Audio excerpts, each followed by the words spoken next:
Bienvenue dans Compta for Good, le premier podcast destiné aux acteurs du monde du chiffre. Je suis Jean-François Cotin et membre d'un collectif qui travaille sur la RSE au niveau de l'Ordre des experts comptables d'Île-de-France. J'ai la chance d'accueillir aujourd'hui Delphine Buisson, qui est secrétaire générale chez Eurus, qui est un groupement d'experts comptables, et Jean-Baptiste Contenceau, qui est entrepreneur et consultant au niveau de la RSE. On va parler de la RSE Quesaco. Alors, qu'est-ce que c'est que la RSE ? Vous allez nous aider tous les deux à essayer de définir un peu plus ce que c'est et d'échanger sur comment les experts comptables et toute la profession du chiffre peut agir pour cette RSE. Alors, Jean-Baptiste, je me tourne vers toi. D'abord, bonjour. Mais j'ai une première question à te poser. RSE. Alors, on entend de tout et de rien. Est-ce que tu peux nous donner une définition claire de la RSE ?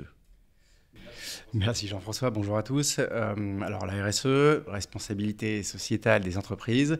On a aussi RSO, responsabilité sociétale des organisations. La définition est assez simple, je vous donne la définition classique. La RSE, c'est la responsabilité des entreprises vis-à-vis des effets qu'elles exercent sur la société avec un grand S. On va le décomposer en deux parties, si tu veux bien. La première partie, c'est la première responsabilité d'une entreprise, c'est de respecter la réglementation, les conventions collectives, etc. Ça paraît logique. Et ça règle, et ça paraît logique, mais c'est quand même dans la responsabilité sociétale de respecter la réglementation. La deuxième chose, c'est la mise en œuvre des principes du développement durable en entreprise. Du coup, ça nous renvoie à une autre définition. Qu'est-ce que le développement durable ? Voilà, je ne sais pas si tout le monde l'a, je vous donne la définition officielle, que tout le monde a déjà entendue et a déjà quelques mots. C'est le développement qui répond aux besoins du présent, sans compromettre la capacité des générations futures à répondre à leurs besoins. Ça, c'est la définition officielle qui nous date de 87 à peu près. Voilà, d'accord, au niveau Commission européenne. Donc, maintenant qu'on a dit ça, la RSE, c'est bouillonnant. Il y a plein de concepts, d'initiatives différentes et variées, et ça bouge tout le temps.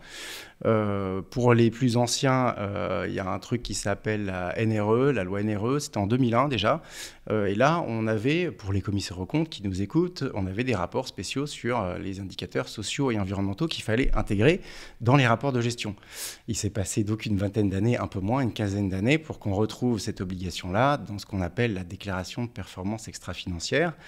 Mais la DPEF, exactement, la DPEF.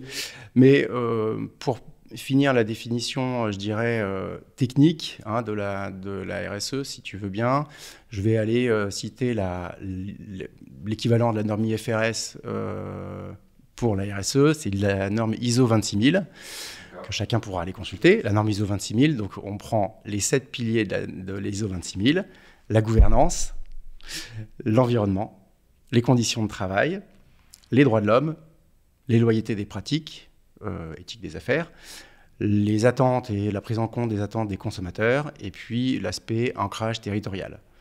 Alors pareil, c'est des mots qui peuvent paraître un peu abstraits pour tout le monde. Ce qu'il faut savoir encore, c'est que dans cette norme-là, on a plein de descriptions de domaines d'action, d'enjeux, de risques, d'opportunités. Et ensuite, ce qui existe, c'est des référentiels de management. Sur le management, on a la norme ISO 14001, management de l'environnement. On a la norme 50001 sur le management de l'énergie, etc., etc. On a des référentiels sectoriels. Ça ne va pas être les mêmes enjeux dans le secteur agricole que dans le secteur de la construction, voire de la métallerie, voire de tout autre secteur d'activité. On a des outils. Le bilan carbone en est un. L'index de diversité que chacun connaît en est un aussi. On a plein d'outils qui existent pour adresser ces sujets. Et puis, on a des initiatives comme la comptabilité à triple capital. On a des référentiels d'indicateurs RSE, etc. Donc, pour finir... Ça regroupe beaucoup de choses. Et c'est très intéressant d'avoir un expert parmi nous. Alors, Delphine, je me tourne vers toi. On a une vraie question, c'est que Jean-Baptiste fait un peu figure d'électron libre dans la profession des experts comptables. Alors, toi, tu viens de différents horizons et aujourd'hui, tu es dans le monde de chiffres depuis un certain nombre d'années. Quel est ton regard sur la RSE au sein de la profession des experts comptables et du monde financier en général? Est-ce qu'on est en retard? Est-ce qu'on est en avance? Alors tu as raison, bonjour. Alors tu as raison, bonjour déjà. Tu as raison de dire que c'est un peu un rapport qu'on interprète. On a une relation un peu particulière avec la RSE. Ça fait 8 ans que je dirige l'Alliance russe, et ce sujet-là, il préexistait. D'ailleurs, j'aurais une question pour toi après, Jean-Baptiste. Une question un peu précise là-dessus, mais j'ai l'impression qu'on a un rapport très subjectif à la RSE. Un peu comme si c'était une histoire peut-être de goût ou d'appétence, et à l'inverse, peut-être une réticence, et comme on le sait, une réticence, une sorte de peur, ça vient souvent de l'ignorance d'ailleurs.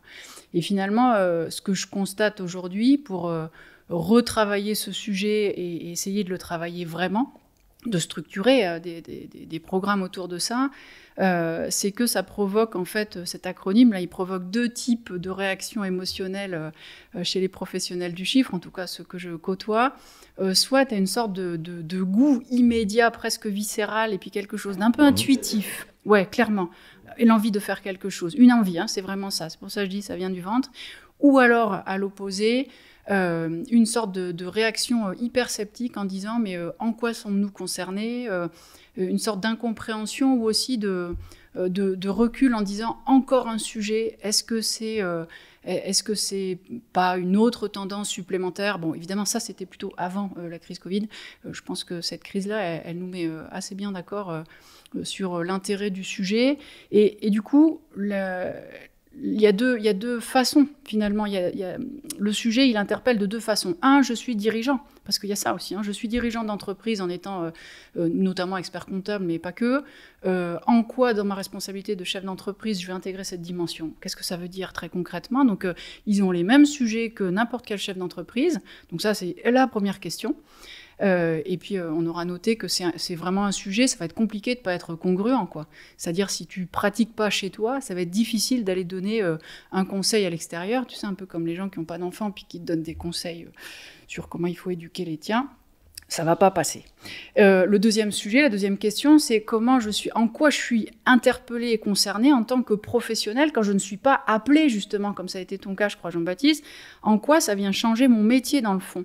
Et ce que je peux commencer à voir déjà émerger, c'est est-ce que je vais faire de la RSE un sujet un peu périphérique, annexe, pour un club d'initiés? Autrement dit, est-ce que je vais en faire une BU, une filiale, un pôle, quelque chose comme ça, avec une équipe ou un individu qui va être un peu isolé quelque part? Ou est-ce que je vais choisir, et dans ma question évidemment, il y a déjà mon goût pour la réponse, est-ce que je vais choisir de faire de la RSE une nouvelle langue vivante, qu'on peut appeler la comptabilité durable ou autrement, mais autrement dit, est-ce que je deviens une entreprise RSE by design, et ce faisant, je vais avoir une proposition auprès de mes clients, de leur équipe, des territoires qui va être foncièrement différente. Et c'est ça qu'on est en train de... Et c'est ce qui rend un peu difficile la définition finalement, parce que pour revenir à ce que tu disais, Jean-Baptiste, on a l'impression d'ouvrir quelque chose d'extrêmement large. Mais c'est normal, quand on définit une colonne vertébrale, malheureusement, ou heureusement, je ne sais pas, ça part d'en haut, ça va en bas, et ça va sur l'ensemble du corps. Donc finalement, c'est pour ça que la définition, elle est pas si claire que ça. Tu as raison, mais ton image de la colonne vertébrale, elle est très bonne, parce que si la RSE est la colonne vertébrale, du coup, elle tient tout. Parce que sans colonne vertébrale, tu t'en sors pas. Ce qu'il faut voir dans les principes que j'ai recités, c'est que le grand domaine, c'est la gouvernance. Et la gouvernance, essayez de demander à vos clients, si vous êtes en cabinet, ou à votre patron, si vous êtes en service financier, quelle est la définition de la gouvernance. Moi, j'ai déjà fait avec mes clients. Je peux vous dire que c'est un exercice qui est passionnant, de demander à un patron de boîte quelle est sa vision et sa définition de la gouvernance dans sa boîte. Et après, vous rajoutez... Ça. Ouais, exactement. Mais précisément pas chez les experts comptables d'ailleurs, puisque c'est un modèle de gouvernance collégiale. Enfin, c'est rare de trouver des entreprises comme ça dans le fond. Exactement. Et donc la gouvernance. Enfin, et après, la deuxième question qu'on peut se poser aussi. pour apprécier le sujet, c'est quelle est votre définition du business model, de votre modèle économique, et faire un schéma. Ça, c'est aussi un exercice que j'essaye de faire. Alors, le schéma du business model en intégrant des impacts environnementaux, sociaux, sociétaux, territoriaux, comme je l'ai dit tout à l'heure. Peut-être que pour compléter, pour apprécier ce que c'est la RSE, parce qu'évidemment, il y a on peut le prendre par beaucoup de bout, et on ne sait jamais par où commencer. C'est souvent ce qu'on a comme retour. J'aimerais bien en faire, mais je ne sais pas. En fait, les entreprises en font déjà. Il y a déjà des actions qui sont initiées. Le sujet du jour, c'est 3 points. C'est comment on change de logiciel. Comment on se met dans Parce une que la définition, c'est intéressant, mais comment on met ça en action pour les entreprises, que ce soit des entreprises du monde du chiffre, comme des cabinets d'expertise comptable ou des cabinets de conseil financier, ou même pour des directions financières. Comment je fais au quotidien? Alors, toi, Jean-Baptiste, une mission RSE, c'est quoi concrètement quand tu as ton téléphone qui sonne? On vient te chercher pourquoi? Alors, c'est vrai que mon téléphone sonne maintenant. Au début, il y a 6 ans, parce que je fais juste un petit rappel sur mon expérience, mon témoignage qui pourra peut-être donner des idées, j'espère. Moi, j'avais fait de l'expertise comptable pendant 10 ans en cabinet. Et ensuite, je suis parti dans une boîte faire de la comptabilité carbone en plein Grenelle de l'environnement, 2007. Des bilans de gaz à effet de serre, bilan carbone, stratégie climat. Donc, je suis un expert. Tout ça t'allait pas? Il fallait d'autres choses? Si, ça m'allait bien. Pourquoi j'ai fait ce métier passionnant? C'est que ce qui m'intéressait, c'était le fonctionnement des entreprises. Quand on est expert comptable ou DAF, on est au cœur de l'endroit où on a des tableaux de bord pour prendre des décisions. On sait très bien que les décisions ne sont pas basées que sur les chiffres, parce qu'il n'y a pas que ça dans la vie. Mais justement, c'est là où je me disais, on comprend comment fonctionnent les entreprises, et c'est là qu'on prend les décisions. Ce qui m'a manqué, c'est, comme je disais à Delphine récemment, c'est du sel, du poivre et des épices par rapport et un niveau d'engagement qui ne me satisfaisait pas, c'est-à-dire des provisions pour piloter un BFR en s'en foutant un peu des délais de paiement des fournisseurs petits, et surtout ce truc qui s'appelle le goodwill, espèce de valeur informelle, immatérielle, qu'on n'arrive pas à chiffrer. Et le goodwill, en fait, c'est ça, la RSE est là-dedans. C'est toutes les valeurs d'entreprise, la culture d'entreprise, le fait d'intégrer ses parties prenantes, de prendre soin de ses salariés, de respecter les droits de l'homme, de s'engager sur le sujet du handicap. C'est ça qui va faire le fondement et la robustesse d'une entreprise. Alors, donc, je n'ai pas répondu à ta question encore, mais je vais répondre à ta question. Du coup, je suis un expert carbone, donc le téléphone sonne parce que les entreprises actuellement, on est en 2021, depuis un an et demi, elles veulent faire quelque chose pour le climat, parce que on a la loi climat, on a les accords de Paris, on a... C'est pas tendance, je suis désolé. Non, c'est pas tendance, c'est fini, c'est mainstream en fait. Je peux vous garantir que dans 10 ans, tout le monde aura fait son bilan carbone. C'est vraiment, et de toute taille, hein, PME, TPE, grands groupes. Et les grands groupes, ils sont en avance, mais ils essuient les plâtres aussi de la méthodologie. Pour te donner un exemple, en comptabilité, on a quoi ? 200, 300 ans d'ancienneté avec le système, et ben là on a 15 ans d'ancienneté sur les bilans carbone. C'est des bébés quoi. Donc ça veut dire que ouais, et donc non mais on expérimente et la méthodologie change, et donc moi les entreprises m'appellent, c'est des entreprises qui veulent comprendre pour agir. Et donc on fait un diagnostic, on regarde quelle est la contribution à l'effet de serre d'une activité au sens très large, et pour voir quelles sont les émissions de gaz à effet de serre. À la fin, tu as un chiffre, tu as des émissions de gaz à effet de serre, 20 000 tonnes de CO2, il faut l'interpréter, tu peux un peu le comparer, mais l'idée, c'est de voir comment on peut faire du développement durable, donc continuer à faire de la croissance si tu veux faire de la croissance, en tout cas assurer ton activité en émettant moins de CO2 et limitant ton impact sur le climat. Ça, c'est dans une démarche de volonté, de volontarisme, d'engagement. Il y a aussi une notion de vulnérabilité parce que tu sais que on est dans un schéma où on va devoir gérer cette transition carbone. Je ne vais pas vous ressortir la taxe carbone, mais en tout cas, la société s'organise pour faire du carbone un indicateur de sélection, de choix. Alors, Delphine, Comment tu vois l'avancée justement de ces missions RSE auprès des experts comptables et de leurs clients et comment tu penses que ça va pouvoir accélérer? Parce que ce qui est intéressant dans le timing qui a été évoqué, c'est que ça fait quand même 20 ans qu'on en parle. Alors là, on sent qu'il y a une accélération, mais comment faire pour que ça accélère? Alors, tu vois, alors déjà, peut-être la première idée, c'est que je rejoins complètement Jean-Baptiste sur le fait qu'on est sur une tectonique des plaques. Tu vois, c'est un sujet, c'est juste un sujet majeur où il n'y a pas de mais, c'est plus une histoire de goût. Il faut y aller, quoi. Peut-être que la bonne question au début pour dire par quoi on commence, je ne sais pas si c'est par quoi on commence ou avec qui on commence. De mon expérience, là je vais parler du côté opérationnel, hein, puisque c'est de ça dont tu parles. Comment tu fais pour emmener? Tu commences déjà par partir avec les volontaires, quoi. C'est-à-dire, aujourd'hui, il y a une trop petite grappe de gens qui ont le goût. Donc ma question pour toi, Jean-Baptiste, et pour après, là, c'est quoi le profil finalement de ces gens un peu bizarres, curieux, qui il y a des années déjà ont attrapé ce fil, quoi, ou ce courant, voilà, ce courant qui devient mainstream, comme tu le dis, parce qu'il y a forcément quelque chose. Mais donc, avec qui on démarre? C'est vraiment ça l'idée. Et dans le avec qui, si les gouvernants, si les dirigeants, et si c'est pas un seul, c'est-à-dire si ce sujet-là ne revient pas sur le haut de la pile, avec une fréquence qui est correcte, ça peut pas avancer de toute façon. Donc d'un côté, tu as besoin, c'est exactement comme... quand tu cours, tu as besoin de ta tête et de tes jambes. Sans ta tête, tu cours pas. Sans tes jambes, ça marche pas. Il te faut la volonté et puis le moteur, quoi.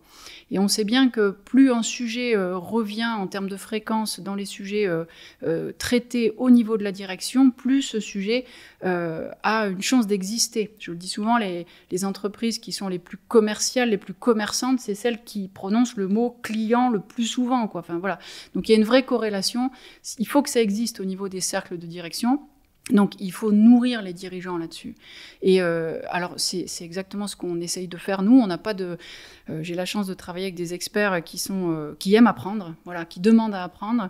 Et c'est assez plat en termes d'ego, machin. Et il faut, parce que quand tu attrapes un sujet comme ça et que tu n'y connais rien, faut juste savoir dire j'y connais rien ou pas grand-chose, j'ai tout à apprendre, quand est-ce qu'on commence, quand est-ce qu'on y va. Donc, déjà, travailler, et c'est ce qu'on va s'appliquer vraiment à faire là, sur de la formation, apprendre, il faut former la tête apprendre. Et lui faire comprendre qu'elle a mal au corps. Et après, tout de suite après, et c'est en même temps, et c'est vraiment comme ça qu'on travaille avec nos communautés qui fonctionnent le mieux, c'est vraiment là où on arrive à prendre la décision, à documenter, à nourrir un sujet, et en même temps à le traiter avec des praticiens. Parce que si tu décorrèles la pratique et la pensée, ça fonctionne pas plus que ton corps. Donc, commencer par former des clubs de praticiens RSE, que ce soit en interne, et puis commencer à travailler sur les offres, etc. Mais c'est sûr qu'il y a un gros travail de mise à niveau des connaissances des sujets, parce qu'en plus, il y a une technicité qui est très forte. Et je pense que les clients vont pas s'adresser à des amateurs pour traiter ces sujets-là. Que Compta for Good aidera à ça. Alors du coup, oui, bien sûr, moi je suis intéressé par la réponse. Pourquoi finalement, comment on identifie le leader ou le dirigeant ou le manager qui a la fibre? Quand tu étais petit, tu t'allais dans la forêt, y a une... Pieds nus. Non. Non, j'ai pas vu la lumière de la responsabilité sociétale. C'est pas tombé sur moi comme ça. C'est un processus en fait assez simple de compréhension. En fait, je pense que j'allais au-delà du bilan et du compte de résultat. C'est-à-dire que je me suis toujours demandé pourquoi il y avait un hors-bilan, quoi. Je veux dire, le hors-bilan, c'est où en fait ces espèces de trucs qu'on prend en compte mais on ne le met pas dans les comptes. D'accord, donc il y a des trucs comme ça. Mais ça veut dire qu'il peut y avoir d'autres trucs. Et quand tu es auditeur et que tu fais des contrôles sur les créances douteuses, pour parler un peu technique, tu sais très bien que tout n'est pas écrit dans les comptes. Tu le sais. Tu sais que les litiges salariés, tout n'est pas écrit dans les comptes. Et c'est pour ça qu'on a besoin de commissaires aux comptes, pour se forger une opinion sur ce qu'il n'y a pas dans les comptes, et pour après se forger une opinion et après faire son rapport. Donc ça veut dire, c'est ça qui m'a interpellé, moi, c'est qu'il y a énormément de choses qui ne sont pas dans le bilan et le compte de résultat. et dans un business plan aussi, et dans le truc normatif. Et donc, quand on s'intéresse à comment fonctionne une entreprise, on regarde quels sont les impacts, je dirais, directs et indirects, qui peuvent venir de partout, et qui impactent la performance globale. Et donc, je pense que moi, le profil type, c'est celui qui a les capacités à se dire, c'est quoi ma performance globale ? En tenant compte l'intérêt de ses clients, évidemment, de ses fournisseurs, de son banquier qui doit s'y retrouver, de ses salariés. Et la variable d'ajustement sur les plans sociaux, en fait, ça ne me va pas, quoi, tout simplement. Ça ne me va plus aussi parce que je me suis forgé un niveau d'engagement en disant on peut faire du business sans faire ça.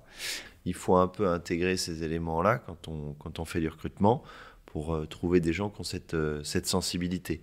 Alors, moi, j'aurais une question pour l'un et pour l'autre. Comment vous pensez qu'on peut agir demain ? Parce que vous avez dit l'un comme l'autre que finalement, ça avançait, mais avançait lentement. Alors, voilà, moi, demain, j'ai envie d'aller au travail et de faire quelque chose et d'agir. Qu'est-ce que je peux faire ? Alors, quand je suis dirigeant, je sais ce que je peux faire. C'est peut-être essayer d'aller justement dans une compréhension de ma définition de la RSE. Mais quand je ne suis pas dirigeant, quand je suis salarié, à votre avis, quelle action je peux mettre en place pour engager et mettre la RSE en action ? Delphine ? Moi, je vais prendre un exemple tout simple que j'ai fait il n'y a pas longtemps et où j'ai appris, à nouveau, j'étais complètement bébé, je me suis inscrite sur la fresque de la mobilité, j'ai fait un atelier fresque de la mobilité et je vais faire celle sur la fresque du climat. Et c'est sûr qu'à nos prochaines universités, tout le monde y passe. Parce qu'en fait, quand on est en train de parler de toi, de toute façon, c'est comme ça que tu comprends en fait à la fois ce que tu fais, tu commences à regarder des choses que tu n'avais jamais regardées et dont tu n'avais pas conscience. C'est toujours la même chose, ça fonctionne comme ça. Moi, tu nous as posé la question avant l'émission de savoir pourquoi c'était un sujet qui nous intéressait. Moi, c'est assez récent pour moi. Je dis que j'ai fait mon Covid out, en fait. C'est vraiment... Il y a des gens pour qui cette période, ça les a invités à une introspection personnelle. Moi, ça m'a vraiment invité à une introspection collective, en disant, mais on a envie de devenir qui, quoi, demain, ensemble. C'est ça la question. Et évidemment, qu'est-ce qu'on fait ? Que font tous ces experts, tous ces professionnels du chiffre ? Qu'est-ce qu'ils ont à faire pour ça ? Et dans le fond, cette démarche d'introspection, c'est une démarche qui est liée à nos métiers. C'est juste une démarche d'audit à la base. C'est juste une démarche de qu'est-ce qu'on observe, qu'est-ce qu'on regarde, de quoi on prend conscience. Et tu disais, Jean-Baptiste, on ne peut pas tout mesurer. Ben oui, on ne peut pas tout mesurer. On a tous entendu, toutes les conférences que vous avez entendues, elles finissent par la même phrase, on veut plus d'humains. Ok, ça veut dire quoi et de quoi on parle ? On ne sait pas. Mais ce n'est pas parce qu'on ne mesure pas avec des chiffres qu'on ne peut pas observer des résultats d'action ou de comportement. Donc ça commence par une démarche d'audit. Toute cette démarche de transformation qui est liée à la RSE au sens large, ça démarre par ça. On va commencer par regarder. Bon, et toi Jean-Baptiste alors ? Est-ce qu'en préambule, avant de donner des actions que vous pourrez faire demain au bureau, c'est qu'il n'y a pas d'outils. En fait, il y a énormément d'outils qui existent sur étagère, mais parfois, il n'y a pas celui qui vous convient. Et donc, on peut être amené à créer soi-même ses propres outils pour faire sa propre RSE. C'est ça, quand je parle de changement de logiciel, c'est ça qui n'est pas évident à comprendre. On prend la liste des thématiques, il y a des risques, des opportunités, des actions, des politiques à mettre en œuvre, et après on le fait à sa sauce, et ça me va très bien. Après, je suis DAF, expert comptable, je prends la liste de mes clients pour le cabinet, et je fais un pourcentage des dépenses d'énergie par rapport au chiffre d'affaires. Je suis à combien ? 5%, 10%. Et ça déjà, j'ai un poids en euros, je suis en euros pour l'instant, je ne fais pas de bilan carbone. Donc la donnée, elle existe, elle est dans la balance. Et donc on fait un pourcentage d'énergie et après on se dit, mais du coup, si le prix de l'énergie monte, si j'ai une taxe carbone, même si ce n'est pas tout de suite demain, est-ce que je suis très sensible ou pas ? Et immédiatement, on a un sujet accompagnement d'un client sur des réductions, des efficacités énergétiques, aller chercher des subventions sur le sujet efficacité énergétique ou climat. Donc ça c'est facile. Après, le patron de boîte, il peut changer. Quelle que soit finalement sa position, ça on peut le faire. Qu'on soit comptable en entreprise, qu'on soit collaborateur dans un cabinet ou qu'on soit expert comptable, ces clients, on les connaît. Donc, en fait, il suffit de les regarder. Ce que vous faites aussi, une action, on est sur l'énergie, admettons, vous regardez tranquillement ce soir ou ce matin chez vous quelle est votre dépense en énergie en euros et en kilowattheure, parce que si on pose la question dans une salle pleine ou dans une conférence, personne ne sait. Et puis vous regardez et puis vous posez la question au bureau demain. C'est quoi l'énergie? Combien ça coûte? Et combien tu consommes en kilowattheure? Mais en tout cas, je vais me poser la question à la suite de cet échange. Comme ça, tu sauras et tu pourras te comparer avec tes collègues et ensuite, tu pourras commencer à parler efficacité énergétique. Moi, mon sèche-linge, je le mets. Moi, j'ai pas de sèche-linge, etc. Ce que tu veux. Mais en tout cas, le sujet sera lancé parce que on est dans le monde du chiffre et le chiffre a quand même un pouvoir il a un pouvoir dans notre monde de chiffres et on essaye de mettre souvent un chiffre pour passer à l'action parce qu'on a besoin dans un monde de chiffres. Donc, essayons de le faire, mais pas trop souvent parce que parfois, il y a des trucs qui ne se quantifient pas en euros. Et donc, on a besoin de passer par d'autres métriques. Et c'est ça qu'on est en train de faire en ce moment, dans cette phase de transition du monde du chiffre. On est en train de trouver des métriques pour s'aider à piloter nos entreprises. Merci à tous les deux. Ça, je pense, permet à nos auditeurs d'avancer dans leur réflexion et de mieux comprendre cette définition. Vous avez bien expliqué que finalement, se former, c'est ce qu'il y a de central pour pouvoir avancer. J'espère que ce podcast aidera nos auditeurs à en savoir un peu plus. Donc, je vous dis à bientôt, parce qu'il y a encore beaucoup de sujets à traiter, donc on en reparlera plus tard. Mais merci en tout cas, et bon vent. Et je pars avec quelques travaux pour travailler ma consommation énergétique. À bientôt, Jean-François. Au revoir, Jean-François. Au revoir.